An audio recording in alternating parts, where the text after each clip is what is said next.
J'ai déjà battu en brèche le mythe du patriarcat. Contrairement à ce que répètent les féministes, nous ne vivons pas dans une société dominée par les instincts masculins. Mais alors, si nous ne vivons pas dans une société patriarcale, dans quel type de société vivons-nous? Les personnes les plus riches du monde et la majorité des dirigeants des grands pays sont des hommes. Ok, mais comme je l'avais expliqué, ce n'est pas du tout une preuve qu'on vit sous le grand méchant patriarcat. Ce qu'il faut regarder, c'est comment les gens agissent et quelles sont les idées qui sont à la mode. C'est ça qui compte. Est-ce qu'on vit sous le régime des valeurs masculines ou des valeurs féminines? La réponse va sûrement vous choquer, mais à mon sens, l'Occident du 21e siècle est un matriarcat soft. Il est soft parce qu'il ne dit pas son nom, mais ne vous y trompez pas. Vous vivez dans une société de la toute-puissance des valeurs féminines. Sans le savoir, vous en payez le prix chaque jour, dès que vous écoutez un discours de Macron ou que vous regardez une publicité. Et si vous voulez vous extraire de ce totalitarisme mou, il faut de toute urgence en prendre conscience. Au programme d'aujourd'hui, on va explorer les profondeurs de tout le psychisme féminin. Mais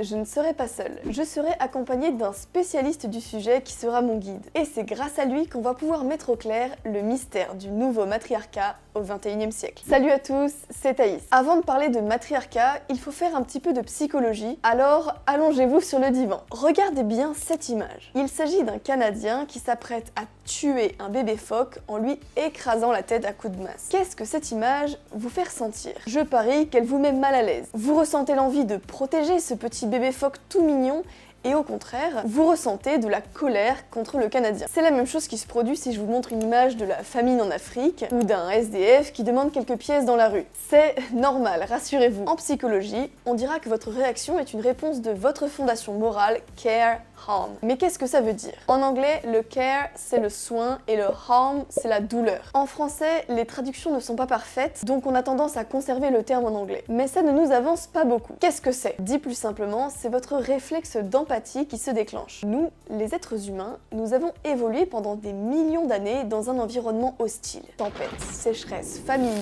animaux sauvages et les autres tribus qui nous font la guerre. Donc les humains qui ont survécu à ces catastrophes, ce sont eux qui avaient le réflexe de protection des plus faibles et notamment des enfants le plus développé. Au contraire, ceux qui ne s'occupaient pas de leurs enfants ou des plus malades de la tribu n'arrivaient pas à survivre jusqu'à la prochaine génération. Résultat, aujourd'hui, tous les êtres humains, à l'exception des psychopathes, sont choqués quand ils voient un Canadien cogner un bébé phoque. Par contre, tout le monde ne réagit pas avec la même force à cette image. Ce réflexe d'empathie, c'est ce qu'on appelle un fondement moral. Retenez bien ce terme car c'est la clé pour comprendre ce qu'est le matriarcat soft. Cette expression, on la doit à un psychologue américain qui a travaillé sans relâche pendant 25 ans pour comprendre les ressorts de la moralité humaine. C'est lui, le guide dont je vous parlais au début de cette vidéo. Retenez bien ce visage. C'est grâce à cet homme que vous pourrez enfin comprendre pourquoi votre meilleur ami adore Mélenchon alors que vous ne pouvez pas le supporter. Il s'appelle Jonathan Haidt et c'est un géant de la psychologie sociale actuelle. Il a accédé à la célébrité internationale en 2012 lorsqu'il a publié son best-seller The Righteous Mind. Dedans, il identifie 5 valeurs morales fondamentales ou fondements. Ces fondements définissent comment vous jugez une idée politique, un tableau dans un musée ou le comportement d'un inconnu dans le métro, dans tous les domaines de la vie,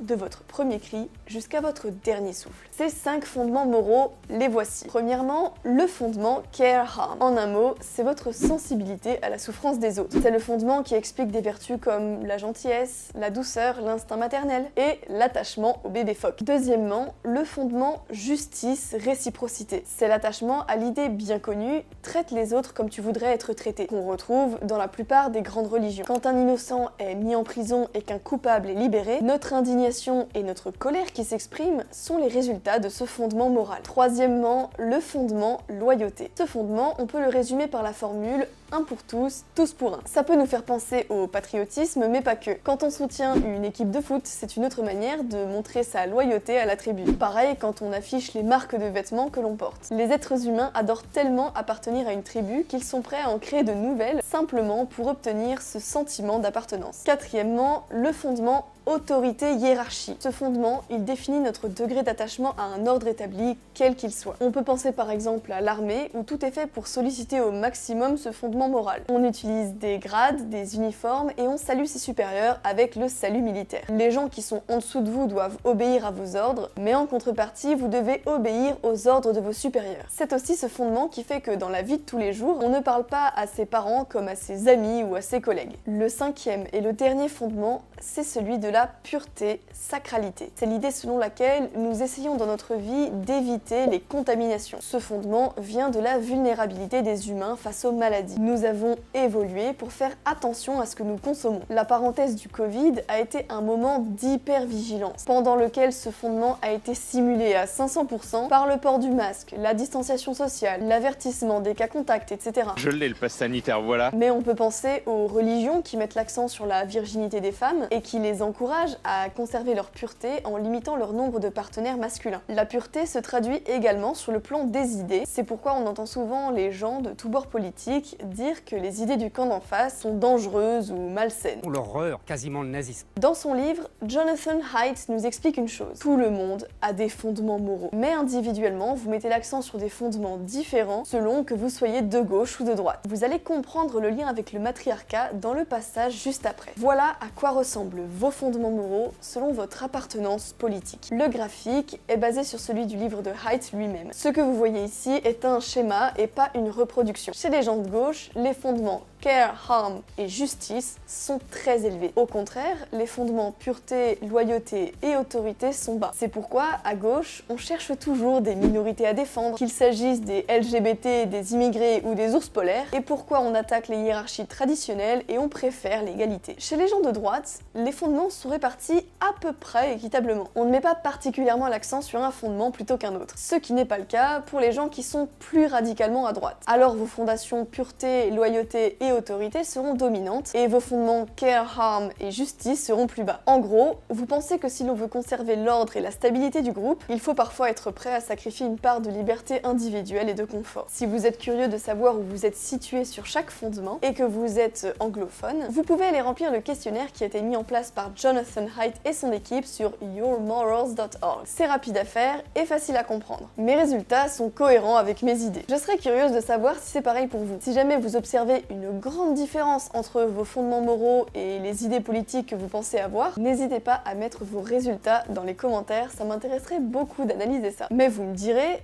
Thaïs, c'est bien beau tout ça, c'est bien intéressant, mais tu nous balades un peu depuis tout à l'heure et quel est le rapport avec le matriarcat? Justement, on y arrive. Mais savez-vous qui va également nous être d'une grande aide pour cette vidéo? Je parle bien sûr de Terre de France, l'entreprise patriote française au service de notre pays. Vous les connaissez sûrement déjà. Terre de France fait fabriquer ses articles uniquement en France. Lunettes, chinos, chemises, tabliers et bien d'autres choses encore. Mais ce n'est pas tout. Terre de France reverse 100% de ses bénéfices aux agriculteurs en difficulté, aux écoles rurales et aux familles de militaires. Ainsi, en 2022, Terre de France a pu porter secours à la chèvrerie de Christophe dans les Landes en lui apportant une aide précieuse de 5 000 €. Vous vous faites plaisir, vous me soutenez moi, mais aussi vous faites une bonne action. L'article que je voulais mettre en avant particulièrement dans cette vidéo, c'est les 2 médailles en argent vieilli fabriquées dans le Maine-et-Loire. Une médaille qui représente Saint-Michel et une autre qui présente Sainte-Jeanne d'Arc. Elles sont très belles et elles sont abordables. Merci à Terre de France de sponsoriser cette vidéo. Mais merci aussi à vous, parce que lorsque vous vous rendez sur leur site après un partenariat avec ma chaîne, vous les encouragez à continuer de me soutenir de la sorte. Terre de France, c'est l'assurance pour vous d'avoir un article dont vous connaissez la provenance, qui fait travailler des artisans de notre peuple et qui affiche hautement ses couleurs en se déclarant amoureuse de la France, de son patrimoine, de son identité et qui la défend activement. Les fondements moraux ne se différencient pas uniquement selon les idées politiques. Sans surprise, vous m'aviez peut-être déjà vu venir, mais les hommes et les femmes ont de grandes différences quant à leurs fondements moraux. Les femmes placent énormément d'importance sur les fondements care, harm et accessoirement un peu plus sur la justice et la pureté. C'est ce qu'avait montré une gigantesque étude menée sur 67 pays avec à peu près 340 000 participants. C'est pour ça que les femmes aiment généralement moins les films d'horreur que les hommes ou qu'elles demandent aux enfants de partager leur goûter avec les autres. Autrement dit, les fondements moraux de gauche et les fondements moraux féminins sont étroitement liés. L'univers moral de la gauche, tout comme l'univers moral féminin, sont structurés autour d'une valeur centrale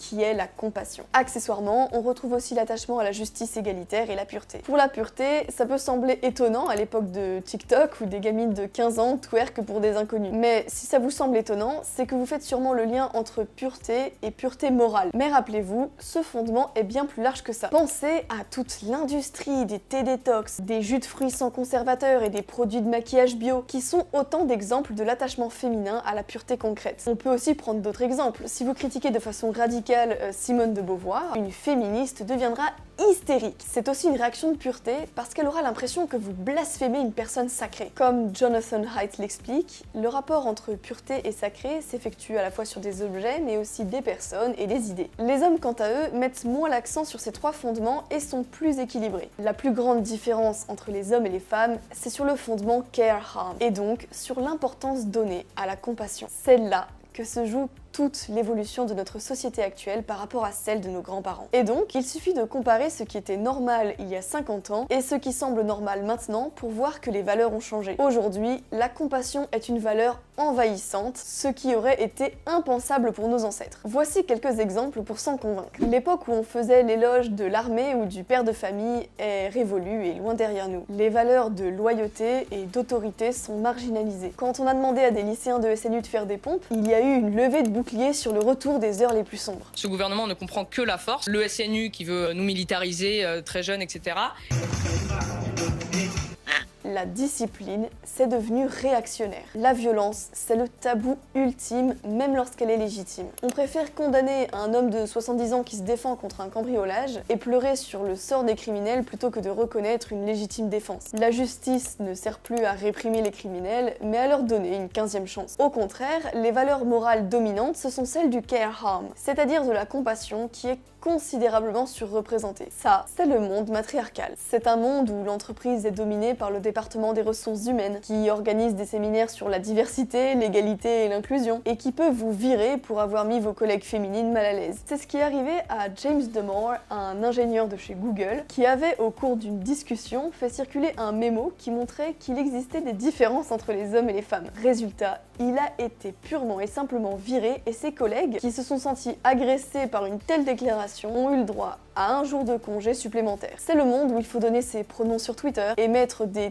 trigger warning quand on parle d'un sujet épineux sur Instagram, comme si parler d'un sujet sensible était une agression. Il faudrait rappeler le proverbe chinois « le mot chien ne mord pas ». C'est le monde de la sensibilisation et de la prévention où la prise de risque est mal vue. Ne roulez pas trop vite, mangez 5 fruits et légumes par jour, donnez à une association contre la famine en Afrique. C'est le monde où le bon citoyen, c'est celui qui passe ses journées à remplir des petits papiers pour montrer qu'il respecte les règles. La période du Covid, c'était l'exemple parfait, mais c'est un phénomène omniprésent. Mets ton masque, mets du gel hydroalcoolique, ne fume pas, roule toujours plus doucement et si tu ne fais pas attention à tes points sur ton permis, passe un stage pour gagner une gommette et gagner le droit d'aller au travail en voiture. L'Européen vit dans une cour de récréation de maternelle sous le regard sévère et névrosé de la maîtresse d'école. C'est le monde où il faut systématiquement demander la permission avant de faire quelque chose plutôt que de demander pardon après avoir transgressé une règle. Dans le domaine de la séduction notamment, on le voit très clairement. Pour passer du flirt à la conquête, il y a toujours un risque à prendre, un baiser à voler. Si ça marche, chacun est plus heureux qu'avant. Et si un garçon a mal interprété un signal et que la fille lui met un stop, il s'excuse et on passe à autre chose. Y a pas mort d'homme. Au contraire, on en arrive presque aujourd'hui à devoir faire signer un contrat de consentement à une femme qu'on voudrait aborder dans un bar. En plus de ça, un mec n'ose même plus aborder une fille, puisque celle-ci pourra traiter son prétendant de macho ou se vexer qu'il ose aller la draguer, et donc qu'il la prend pour une fille facile. Bref, la dictature de la compassion, c'est aussi un monde où la séduction doit être sans risque et prévisible, et donc impossible. C'est un monde où il ne faut pas discuter avec les idées nauséabondes de la droite, parce que vous risquez de contaminer les consciences des citoyens et de zémouriser les esprits. C'est le monde où lutte sociale, c'est de danser en manif.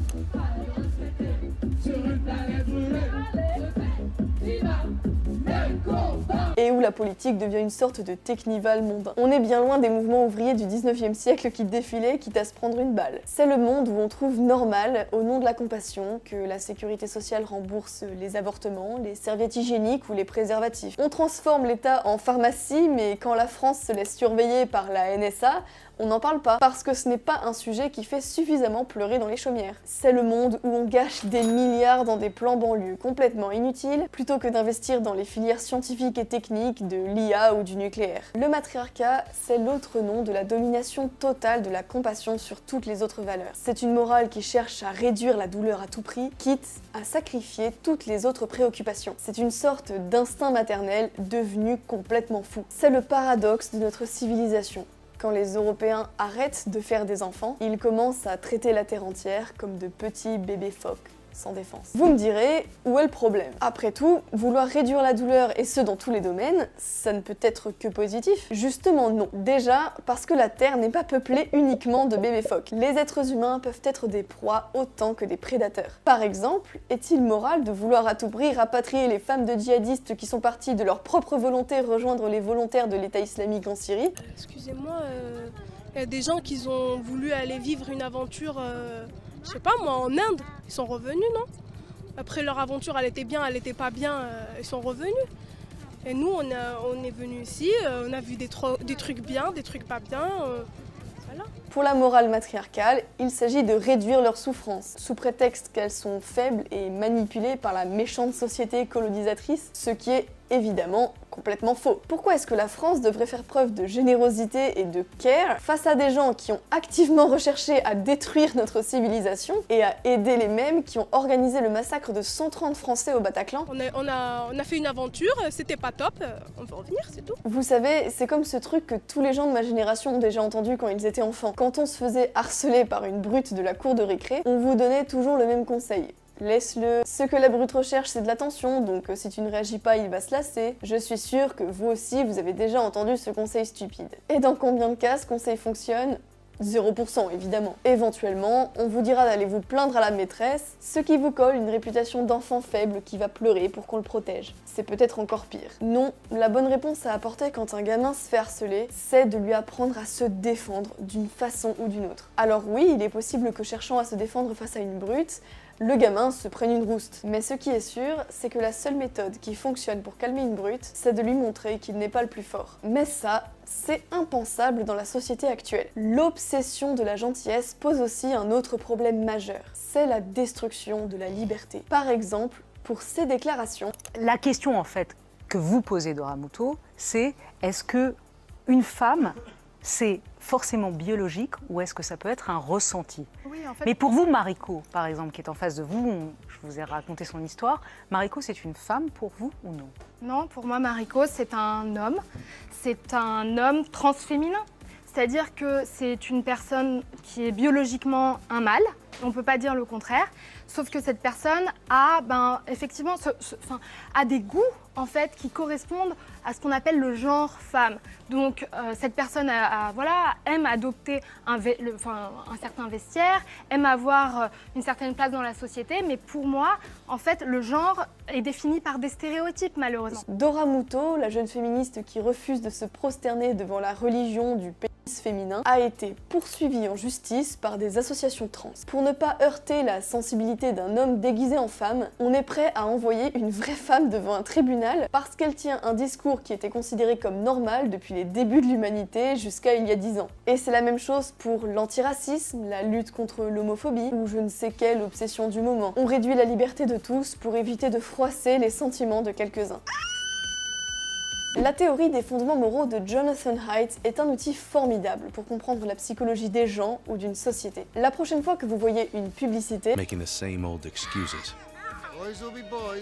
Boys will be boys. Boys will be boys. et un film ou un message politique, Nous sommes en guerre. ou n'importe quel type de média qui essaye de vous convaincre, posez-vous la question. Sur laquelle de mes valeurs morales est-ce qu'on essaie d'appuyer? Ma compassion, mon sens de la justice, ma loyauté, mon attachement à l'autorité ou à mon souci pour la pureté? Je parie qu'en majorité, ce sera votre compassion qui sera visée. Et quand vous aurez l'habitude de reconnaître cette technique, vous comprendrez ce que c'est que le matriarcat dans lequel nous vivons. Mais alors, à quoi est-ce que ça ressemblerait une société qui ne serait pas dominée par l'obsession pour le care et la compassion maladive et qui serait plus masculine, c'est-à-dire plus équilibré dans ses fondements moraux. La nouvelle politique menée au Salvador depuis 2019 nous donne une piste. Pendant des décennies, le Salvador a été un des pays les plus dangereux du monde. En 2018, ce tout petit pays d'Amérique centrale avait le taux d'homicide le plus élevé de la planète à cause des Maras, ces gangs qui sèment la terreur dans tout le pays. En 2019, le nouveau président Nayib Bukele a eu une idée simple. Et si,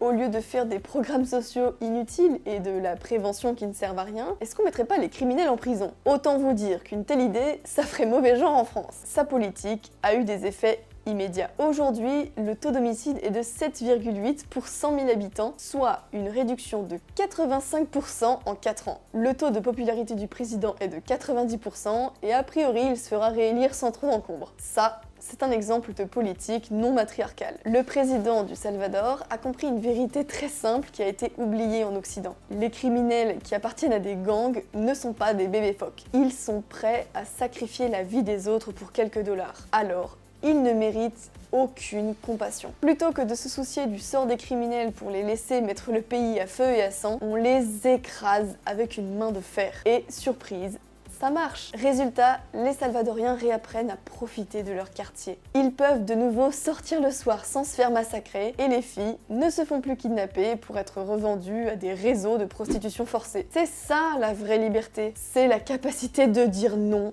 à ceux qui sèment la terreur. Petite pause, je vous rappelle que vous pouvez retrouver tout le catalogue de Terre de France sur leur site dont je mets le lien en description. Parcourez-le et trouvez votre bonheur parmi tous leurs articles de qualité. L'exemple du Salvador est radical. Heureusement, nous n'en sommes pas encore là. Mais si on continue à laisser l'instinct féminin en roue libre, on aura le droit au Salvador de 2018 juste avant l'arrivée de Bukele au pouvoir. D'ailleurs, j'en profite pour faire une précision. Quand je parle d'instinct féminin, ça ne veut pas dire que seules les femmes sont responsables. Un homme qui n'agirait que par compassion fait partie du problème, tandis qu'une femme qui sait faire preuve de rationalité fait partie de la solution. Oui, l'instinct masculin doit être équilibré. Si on le laisse sans contrôle, on peut retomber dans la brutalité. Mais aujourd'hui, il nous manque cruellement. La compassion est une qualité quand elle est modérée, sinon elle devient paralysante. Et pas seulement sur la question de l'insécurité, mais ce dans tous les domaines. En politique, dans les arts ou dans les relations du quotidien, il faut que les Européens réapprennent la vertu qui consiste à dire non et à prendre des mesures fermes. Pas seulement dans l'intérêt des hommes d'ailleurs, mais aussi celui des femmes. Vous vous souvenez des agressions sexuelles à Cologne en 2016? Les féministes et la gauche disent que c'est la conséquence du patriarcat qui traite les femmes comme des proies. Mais justement non. Ça, c'est une conséquence du matriarcat soft, qui laisse agir des prédateurs par compassion, quitte à sacrifier des femmes. Cologne, c'est la preuve qu'il existe une complicité objective entre le matriarcat de l'Occident actuel et le patriarcat barbare de populations qu'on importe par millions. En régime patriarcal européen, on n'aurait jamais laissé rentrer des milliers de clandestins qui pour certains ont un passé violent. Ces femmes auraient été protégées et dès la première agression, on aurait commencé à renvoyer chez eux les clandestins qui sont surreprésentés dans les agressions et dans les viols. Car c'est aussi comme ça qu'on protège la liberté des plus faibles, en combattant les tyrans du quotidien et pas en les traitant comme des bébés phoques tout mignons. À une époque, c'est ce qu'on appellerait la chevalerie. Il est peut-être plus que temps de laisser les hommes redécouvrir cette vertu pour l'exprimer, plutôt que de continuer à regarder les dégâts.